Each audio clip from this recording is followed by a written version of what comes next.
Good day friends. The black phone एक 2021 की American supernatural horror film है। 1970 के दशक के अंत में डेनवर में एक सीरियल किलर था जिसे ग्रैबर कहा जाता था। उसने 5 लड़कों को अगवा कर लिया। छठा लड़का, जिसका नाम फिनी ब्लेक था, ग्रैबर के तहखाने में बंद था। फिनी किसकी मदद से इस कैद से बच पाएगा? चलिए बिना किसी देरी के कहानी शुरू करते हैं। डेनवर 1978। बच्चे और माता पिता एक छोटे लीग के बेसबॉल खेल के लिए इकट्ठा हुए थे। फिनी ब्लेक पिचिंग कर रहा था और उसकी बहन ग्वेन उसे चीयर कर रही थी।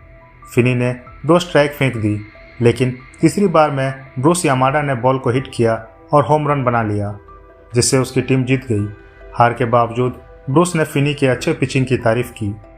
बाद में ब्रूस अपने शहर में साइकिल चला रहा था और रास्ते में स्कूल की कुछ लड़कियों को ग्रीट कर रहा था। तभी एक काले रंग की वैन उसके सामने आकर रुक गई और ब्रूस वहीं ठिठक गया। फिनी और ग्वेन अपने पिता के साथ रहते थे, जो एक शराबी और हिंसक व्यक्ति थे। उनकी मां की आत्महत्या के बाद वह अभी भी शोक में डूबे हुए थे। भाई बहन स्कूल के लिए निकल रहे थे। फिनी की नज़र ब्रूस यामाडा के गायब होने वाले पोस्टर पर पड़ी। तभी उन्होंने देखा कि स्कूल का बुली मूस एक लड़के रॉबिन के साथ झगड़ रहा था। सबको हैरानी हुई जब रॉबिन ने मूस को बुरी तरह पीटा। फिनी और ग्वेन चलते रहे और ग्वेन ने ग्रैबर नाम के एक लोकल किडनैपर का जिक्र किया, क्योंकि उन्होंने सुना था कि ब्रूस गायब हो गया है। स्कूल में फिनी को 3 लड़के तंग कर रहे थे। वे उसे बाथरूम तक पीछा करते और चिढ़ाते हैं। तभी रॉबिन आता है और उन बदमाशों को धमकी देता है कि अगर उन्होंने फिनी को दोबारा परेशान किया तो अंजाम बुरा होगा। रॉबिन ने फिनी को खुद के लिए खड़े होने की भी हिम्मत दी। इस दौरान 2 जासूस ग्वेन के प्रिंसिपल के ऑफिस में बात करने आए। जासूसों को यह जानकर हैरानी हुई कि ग्वेन को अपराध स्थल पर काले बैलून्स के बारे में कैसे पता चला, जबकि उन्होंने इसका जिक्र कहीं नहीं किया था। ग्वेन ने बताया कि उसे ग्रैबर द्वारा अगवा किए गए बच्चों के बारे में सपने आते हैं, लेकिन वो इन सपनों का मतलब नहीं समझ पा रही थी। अगले दिन फिनी जागा और देखा कि उसके पिता ग्वेन को पीट रहे थे, क्योंकि पुलिस ने उनके काम पर जाकर ग्वेन के सपनों और ब्रूस के गायब होने के बारे में सवाल पूछे थे। ग्वेन ने अपने पिता की शराब की बोतल तोड़ दी, जिससे वो और गुस्से में आ गए और उसे और जोर से मारा। उन्होंने ग्वेन को आदेश दिया कि वो कहे कि उसके सपने सच नहीं हैं, क्योंकि उसकी माँ को भी ऐसे ही सपने आते थे, जिसकी वजह से उन्हें बहुत कुछ सहना पड़ा था। फिनी ने मना कर दिया जब उसके पिता ने उससे इस बारे में पूछा। बाद में रॉबिन अपने मोहल्ले में घूम रहा था। जब वो मोड़ पर मुड़ा तो उसने देखा कि ग्रैबर काले रंग के वैन से निकल रहा था। रॉबिन के गायब होने की खबर पूरे मोहल्ले में फैल गई। फिनी अपने दोस्त रॉबिन के गायब होने से बहुत दुखी हो गया और उसने ग्वेन से उसे ढूंढने के लिए कहा। अगले दिन जासूस ग्वेन से मिलने उसके घर आए। मोहल्ले के बदमाश लड़के फिनी को तंग करने लगे और उसे पीटने लगे, लेकिन ग्वेन ने एक पत्थर से एक बदमाश के सिर पर वार कर दिया, जिससे वो बहुत खून बहने लगा। ग्वेन के चेहरे पर भी लात मारी गई और बाकी 2 बदमाश फिनी को पीटते रहे। बाद में क्लास में फिनी को उसकी पसंद की लड़की डोना के साथ साइंस का प्रोजेक्ट करने के लिए जोड़ा गया। डोना ने फिनी को पिटाई के लिए सहानुभूति दी और ग्वेन की हिम्मत की तारीफ की।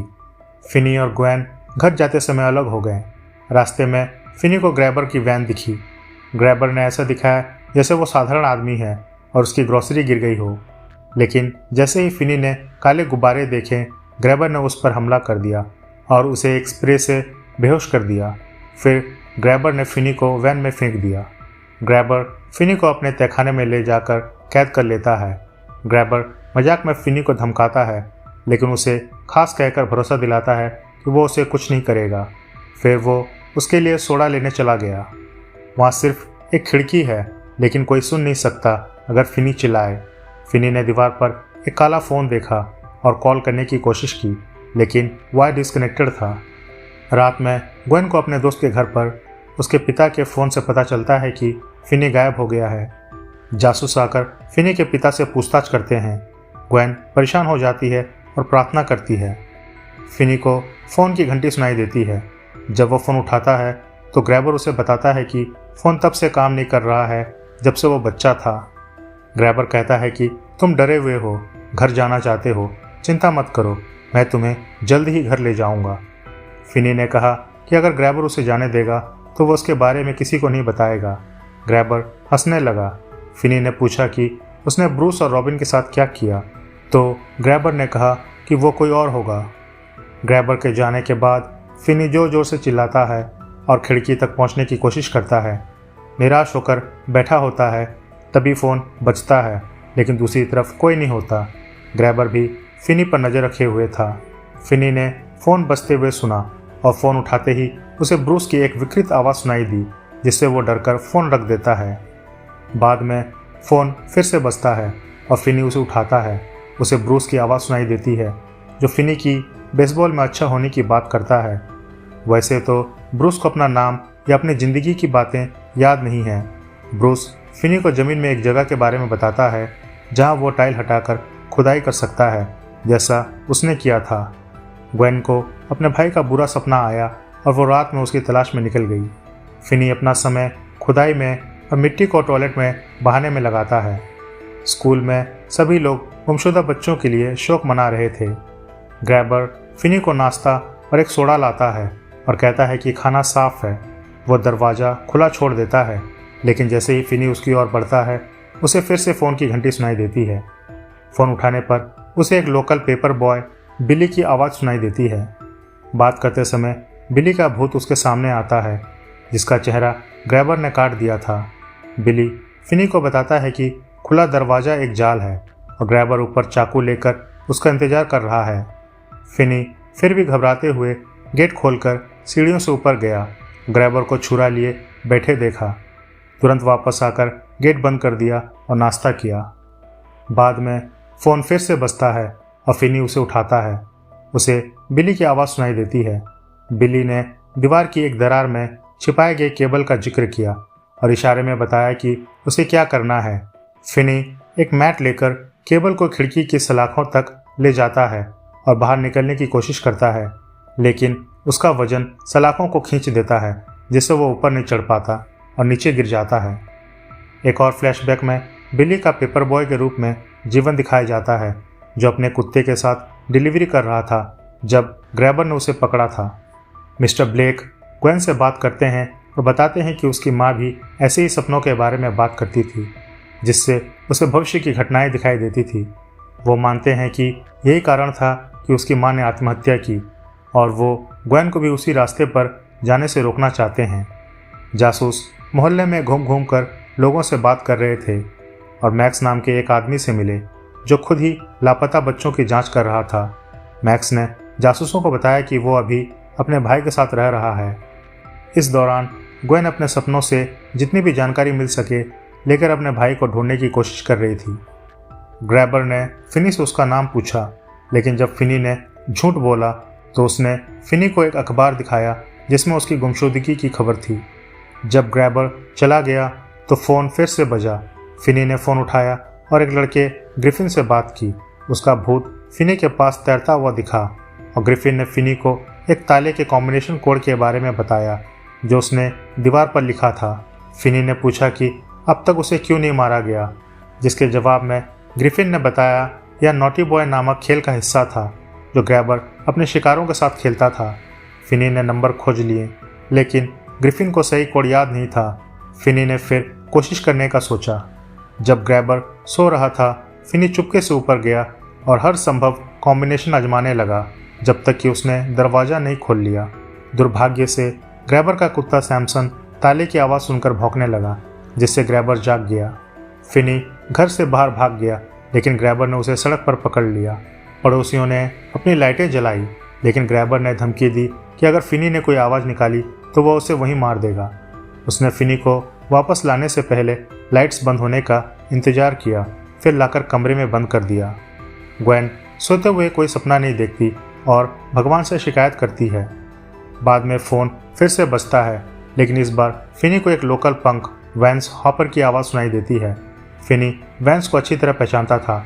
वैंस ने गुस्से से कहा कि आज का दिन वही है। एक फ्लैशबैक में वैंस को एक आर्केड में दो लड़कों के साथ लड़ाई करते हुए दिखाया गया, क्योंकि उनमें से एक ने उसके हाई स्कोर के साथ छेड़छाड़ की थी। थोड़ी देर बाद उसे गिरफ्तार कर लिया गया। फ्लैशबैक में ग्वेन खुद को वैंस के साथ पाती है, जो पुलिस रेडियो के जरिए फिनी से बात कर रहा था, लेकिन फिनी ग्वेन को पुकारते हुए नहीं सुन पाता। वे एक घर पर पहुंचते हैं जहां ग्वेन घर का नंबर याद रखने की कोशिश करती है। फिनी वेंस की सलाह सुनता है और दीवार के पीछे एक जगह पाता है जहां एक फ्रीजर है। फिनी दरवाजे को पूरी ताकत से धकेलने की कोशिश करता है लेकिन सफल नहीं होता। वो रोने लगता है, यह डरते हुए कि वो वहीं मर जाएगा। फ़ोन फिर से बजता है और वह जवाब देता है। इस बार फ़ोन पर रॉबिन होता है जो फिनी और अपनी ज़िंदगी दोनों को याद करता है। रॉबिन फिनी को बताता है कि वो हमेशा उसका दोस्त था और अब समय आ गया है कि वो खुद के लिए खड़ा हो। रॉबिन फिनी को फ़ोन को हथियार की तरह इस्तेमाल करने की प्रैक्टिस कराने और रिसीवर में मिट्टी भरने के लिए कहता है ताकि उसका वजन बढ़े। बाद में ग्वेन अपने इलाके में साइकिल चलाते हुए घर को ढूंढने की कोशिश करती है और ग्रैबर के शिकार बच्चों के भूतों से डर जाती है। ग्वेन साइकिल से गिर जाती है और उसे वही घर दिख जाता है। घर पहुंचकर ग्वेन बिना किसी देरी के जासूसों को फ़ोन करती है और पता बताती है। जासूस जल्दी बताए गए पते पर निकल जाते हैं। ग्वेन भी देखे गए पते पर चली गई। इस बीच मैक्स को यह समझ में आया कि लापता बच्चे उसी घर में है जहां वो रह रहा है, क्योंकि ग्रैबर उसका भाई है। वह तहखाने में गया और फिनी को वहां देखकर चौंक गया। जैसे ही मैक्स ने मदद करने की कोशिश की, ग्रैबर ने उसे कुल्हाड़ी से मार डाला। ग्वेन और जासूस घर के पास पहुंच जाते हैं। ग्रैबर फिनी से कहता है कि तुम्हारी वजह से मुझे अपने भाई को मारना पड़ा, अब तुम्हें तड़पा कर मारूंगा। ग्रैबर फिनी के पीछे गया लेकिन फिनी ने भूत बच्चों से मिली सारी मदद का उपयोग किया। उसने खोदे हुए गड्ढे पर एक गलीचा बिछाया, केबल का उपयोग करके ग्रैबर को गिरा दिया जिससे उसका टखना सलाखों से टकराकर टूट गया। फिर फिनी ने फ़ोन से ग्रैबर को पीटना शुरू किया और फ़ोन एक आखिरी बार बजा। फिनी ने ग्रैबर को अपने शिकारों की आवाज़ सुनाई जो उसकी मौत पर उसे चिढ़ा रहे थे और कहते हैं, आज का दिन वही है, हम तुम्हें मार नहीं सकते, इसीलिए फिनी यह काम करने जा रहा है। फिर फिनी ने केबल से उसका गला घोंट दिया। उसने फ्रीजर से एक स्टिक निकाला और सैमसन को ध्यान भटकाने के लिए दे दिया। जासूसों ने घर की तलाशी ली लेकिन वो खाली मिला। फिर एक अधिकारी को तहखाना मिला। वहाँ फिनी की बजाय उन्हें 5 लड़कों की लाशें जमीन में दबी हुई पाई। जिस घर में फिनी को रखा गया था वो सड़क की दूसरी ओर था। फिनी ने दरवाज़ा खोला और धूप में बाहर निकला, जहाँ ग्वेन उसे देखकर दौड़ते हुए आई। अधिकारी बच्चों की देखभाल करने लगे और बाद में उनके पिता उन्हें लेने आए। उनके पिता ने रोते हुए दोनों से माफ़ी मांगी कि उन्होंने उनके साथ कैसा बर्ताव किया था। जासूस मीडिया को बताते हैं कि आखिर में गुमशुदा बच्चों का अपराधी मारा गया और आखिरी गुमशुदा लड़का फिनी मिल गया। फिनी पहले से ज़्यादा आत्मविश्वास के साथ स्कूल लौटा। बाकी बच्चे उसे ग्रैबर को मारने के लिए एक हीरो मानते थे और बदमाश अब उसे परेशान करने की हिम्मत नहीं करते थे। वो साइंस की क्लास में डोना के साथ जुड़ गया लेकिन उसने उससे कहा कि अब से वो उसे फिन कहे। यही थी हमारी कहानी। जल्द ही फिर मिलेंगे, तब तक के लिए बहुत बहुत धन्यवाद।